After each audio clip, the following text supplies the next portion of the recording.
भगवा लिया है तो जो हमारे भगवा के वार्ड में छुपकर एक गुंडागर्दी कर रहा है, आप उसमें हथियार भी देख सकते हो, उसकी जो फोटोग्राफी है, जो वीडियो वगैरह है, वो एक साधु का काम नहीं है।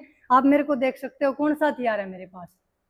तो वो काम वो जो कर रहा है ना गुंडागर्दी है कि इस चोले की आड़ में, तो वो हमें जड़ से खत्म करना है, बिल्कुल उखाड़ के फेंकना, उसके खिलाफ आवाज उठानी है, बुराई के खिलाफ, तभी तो इसका मकसद पूरा होगा भगवान का। ऐसे हैं जिसमें दीपक सरपंच नाम करके एक शख्स हैं जी और उन्होंने मीडिया के सामने आपके बारे में कुछ ऐसी बातें कही, उन पे आपका क्या कहना है? जी देखिए, मैं पहले तो यही बोलूंगी, जो गोगड़िया गांव का सरपंच है मैंने वो आज तक कभी देखा नहीं है, पहली बार मैंने वीडियो पे ही देखा है। और जो वो बोल रहा है ना कि मैंने तो माँ बेटी से बात करी है कि बाबा को गांव वाले तुम्हारी वजह से भगा देंगे, तुम डेरे में मत जाओ। पहली बात तो ये है भाई, ना तो उसके गांव में नाथों का डेरा है, उसको बोलने का कोई अधिकार नहीं है, क्योंकि ये जो लड़ाई है ये हमारी साधु संतों की है। हमारे साथ जो बुरा होया हम सुकराई के खिलाफ वो बोल रहे हैं, बाकी हम इसके अलावा कुछ नहीं बोल रहे जो उसने हमारे साथ किया है। और दूसरी बात ये है भाई, वो कौन होता है भगाने वाला, मैं उसको चैलेंज करती हूँ खुला। वो ना जैसे कोई भी फील्ड लगा लो आप, जैसे ये लगा लो पुलिस डिपार्टमेंट वाला, तो इसमें भी मतलब महिलाएं काम करती हैं, पुरुषों के साथ जॉब करती हैं। दूसरा आप देखो डॉक्टरी का लगा लो, हॉस्पिटल में वहां भी तो नर्सें साथ में काम करती हैं, जो डॉक्टर और नर्स हैं उनकी नाइट में भी ड्यूटी आती है। और जो वकील है देखो, लेडीज वकील भी है, मतलब जेंट्स के साथ सारी जॉब करती हैं। तो मैं चैलेंज करती हूँ भाई, जो ये सरपंच है गोगड़िया का, इन सभी लेडीज को हटा दो जॉब से, मतलब कोई भी लेडीज जेंट्स के साथ कहीं जॉब न करे। तो मेरा भी यही चैलेंज, अगर वो ऐसा करता है तो मैं यहाँ से खुद चली जाऊंगी इस डेरे को छोड़ के, क्योंकि महिला पुरुषों से आगे है, ये मैंने पहले भी बोला हुआ है। वो मूर्ख है, उनको नॉलेज नहीं है किसी भी बात की। साध्वी जी, आप ये बात कहते हो कि भाई ये साधुओं की लड़ाई है जी तो उनको बीच में नहीं आना चाहिए, तो कोई ये संगत है, ये जो लोग हैं भाई ये भी चाहते हैं कि भाई इनका सुलेशन किसी प्रकार से समाधान हो जाए।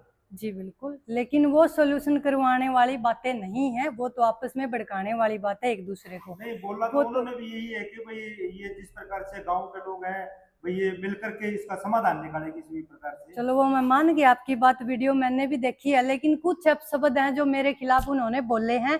जैसे उन्होंने बोल रखा है कि ये तो प्रोपगंडा कर रही है। भाई मैं चैलेंज देती हूँ, जो ये प्रोपगंडा है ना भगवा पाना, एक बार तू इसको करके देख ले, तेरे को पता चल जाएगा भगवा की क्या कीमत हो और इसके लिए कितना संघर्ष करना पड़ा है। प्रोपगंडा करने से पहले एक बार इस चीज को आप खुद अपना के देखो, इसके लिए भी तो दिल चाहिए ना, इस चीज में आने के लिए भी। साध्वी जी, साधुओं के आपस में इस प्रकार से मतभेद देखो, जो संन्यास ले लेते हैं जी और सन्यासी की अगर परिभाषा हम समझें तो जो ये अहंकार, लोभ, मोह, ये चीजें होते हैं ना, इन चीजों से संन्यास लेना होता है, न कि घर से संन्यास लेना होता है। चाहे आप घर पे जाओ, लेकिन जो चीजें, जिन चीजों से संन्यास लेना होता है ना, क्या आजकल के साधु उन चीजों से ले रहे संन्यास? नहीं जी, ये देखो सारे तो नहीं कह सकते, पर कुछ हैं जो सिर्फ गुंडागर्दी या कब्जा करने के चक्कर में बैठे हुए हैं, जमीन के लालच में, जिनमें से सुकराई नाथ का नाम सबसे पहले नंबर पे है। साधु संतों को मोह माया से दूर रहना चाहिए, ये सच्चाई है, लेकिन हम ये लड़ाई अपने सनातन धर्म को बचाने के लिए, अगर कोई भगवा वेश धारण करके उसके पीछे गुंडागर्दी कर रहा है, गरीब इंसानों को सता रहा है, देखो भाई एक झूठ बोल देगा, दो बोल देंगे, लेकिन इतनी पब्लिक है जो ये बताती है भाई हमारे पे केस लगवाए हुए हैं, टॉर्चर किया हुआ है, धमकी दी हुई है। बहुत से साधु संत भी है, उनको भी बोला इन्होंने, वो भी खुल के कोई न कोई आगे आने ही लग रहे हैं, देखो और भी बातें आएंगी सामने। तो उन्होंने कुछ करवाया तभी तो बोल रहे हैं, सारे झूठ थोड़े बोलेंगे, एक झूठा हो जाएगा दो हो जाएंगे, पर इतनी पब्लिक झूठ नहीं बोल सकती। दुर्गाई नाथ ही क्यों सामने आ रही है इन मुद्दों को लेकर? जी बिल्कुल आएंगे, क्योंकि भगवान लिया है तो जो हमारे भगवान के वार्ड में छुपकर एक गुंडागर्दी कर रहा है, आप उसमें हथियार भी देख सकते हो, उसकी जो फोटोग्राफी है, जो वीडियो वगैरह है, वो एक साधु का काम नहीं है। आप मेरे को देख सकते हो कौन सा हथियार है मेरे पास। तो वो काम वो जो कर रहा है ना गुंडागर्दी है कि इस चोले की आड़ में, तो वो हमें जड़ से खत्म करना है, बिल्कुल उखाड़ के फेंकना, उसके खिलाफ आवाज उठानी है, बुराई के खिलाफ, तभी तो इसका मकसद पूरा होगा भगवान का। ऐसे भगवान लेने से क्या होगा, ऐसे तो सभी पहन लेंगे, तो हम आगे आएंगे, जो कोई बुरा करेगा ना बुराई के खिलाफ आवाज उठाएंगे। बिल्कुल इतने दिन के बाद ही क्यों भी ये आवाज आप लोगों ने पहले क्यों नहीं उठाई? हमने पहले उठाई थी जी, कोशिश भी करी थी, ये लगभग पिछली साल मैंने संन्यास लिया था, तो उस टाइम बहुत कोशिश करी थी उठाने की, लेकिन मीडिया वालों को दबा दिया गया था, उन पे प्रेशर डाला गया था, और जो प्रशासन था उसको भी खरीदा गया था, और जो मेरे गांव वाले थे इनमें भी फूट उन्होंने डाली हुई थी। मेरा गांव तो बहुत अच्छा है, बिल्कुल वो सारा भाईचारा खराब करने वाला वही है जो सुकराई नाथ है। तो आज अगर कोत वालों के साथ गलत हो रहा है, वो खुल के आ रहे हैं, वो नहीं, अगर और भी साधु आते हैं या कोई भी पब्लिक आती है आगे भाई हमारे साथ बुरा हुआ है, तो मैं उसके साथ खड़ी हूँ, बिल्कुल खुलेआम खड़ी हूँ। मैं नहीं डरती सुकराई नाथ से, क्योंकि वो गुंडागर्दी कर रहा है, ये साफ साफ उसके फोटोग्राफी में आप देख सकते हो। बिल्कुल नाथ जी का क्या संबंध? संडील गांव में ये संबंध है जी, जो मेरे दादा गुरु सिपाही नाथ थे उनकी गाड़ी भी चोरी करवाई थी, जबकि हमने गांव वालों को मौके पर भेज के, जैसे ही इन्फॉर्मेशन पहुंची कि वो गाड़ी उनके पास है, उन्होंने चोरी करवाई हुई है, तो हमने 2 लड़कों को भेजा था और उन्होंने वो गाड़ी वहां जब्त भी की थी। मतलब वो प्रूफ लेके आए थे, फोटो उतार के, इंजन भी मिला था, ये साफ साफ है। लेकिन इस चीज में हमें न्याय नहीं मिला था, क्योंकि प्रशासन बिका हुआ था उस टाइम। और उसके बाद जैसे मेरे गुरुजी हैं, इनके जो फादर थे सबदाई नाथ, उन पे उन्होंने अटैक करवाया था, और अटैक में उनके कान खंडित हो गए थे, ये सच्चाई है। जैसे पेगा गांव में मामला हुआ था कई साल पहले, रोड जाम भी किया था, तो ये वही मामला है। सुकराई नाथ अच्छी तरह से जानते हैं वो इस मामले को। और बाद में उन्होंने कब्जा करने की कोशिश की है, डेरे में तोड़फोड़ करवाई है, हमारे जो डेरे में कैमरे थे उन पे कपड़े ढकवाए। आप एक बात बताओ, कैमरे पे कपड़े ढकवाने वाला क्या मतलब है? ये तो किसी साधु का काम नहीं है ना। अपने जो उनके सबूत थे ना हमारे पास, वो मिटाने के चक्कर में उसने कैमरे पे कपड़े ढकवाए थे, ये बिल्कुल सच्चाई है। उनकी हमारे पास फोटो वीडियो सब कुछ है।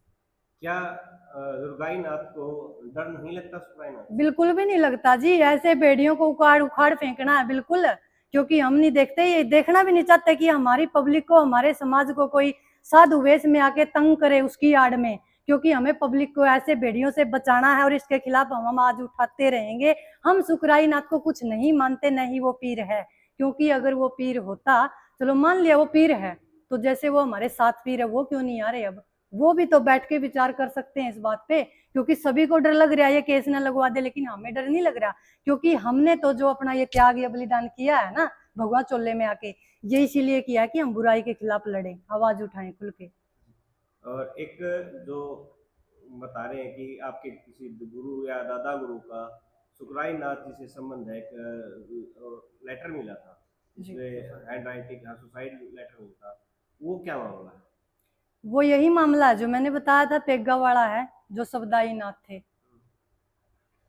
सबदाई नाथ थे जो पेग्गा वाला अटैक करवाया था, कान खंडित हो गए थे, वो इस डर में करवाया था क्योंकि जो इस गद्दी के पीछे पहले मन थे ना नंदाई नाथ, तो वो रियलिटी में तो मतलब ये उनके चेले हैं ही नहीं जो सुकराई नाथ है। हाँ, जिनकी पहुंच आदित्य नाथ तक हो सकती है ना, देखो वो फर्जी डॉक्यूमेंट्स बनवाना उनके लिए तो बाएं हाथ का खेल है, बिल्कुल कुछ भी करवा सकते हैं वो तो। क्या प्रशासन सुकराई नाथ जी की मदद कर रहे हैं? बिल्कुल कर रहे हैं जी, वो भी बिके हुए हैं, मैं सरेआम बोल रही हूँ। जैसे कल ही एक बाइट आई थी, कल परसों, कोई राजेश था स्नो बलबीर का, छोटी कोच से, वो मेरे खिलाफ कुछ ऐसा बोल रहा था कि ये तो मतलब पाखंडी है, फ्रॉड है, कुछ ऐसे अपशब्द उसने यूज करे, आप वीडियो उठा के देख भी लेना। लेकिन उनका बोलने का ये कहाँ तक ठीक है? क्योंकि एक जो सरकारी अफसर है वो किसी औरत पर गलत स्टेटमेंट करे, ये बिल्कुल ही रॉन्ग है, जबकि मैं उसको जानती तक भी नहीं। तो वो तो साफ साफ दिख रहा है। कोत गांव के जो सुरेश कोत हैं, जो अनिल सरपंच है, जो पूरा गांव उस दिन बैठा था धरने पे, किस तरीके से प्रशासन ने बात की थी आप देख भी सकते हो, साफ साफ दिख रहा है प्रशासन बिका हुआ है।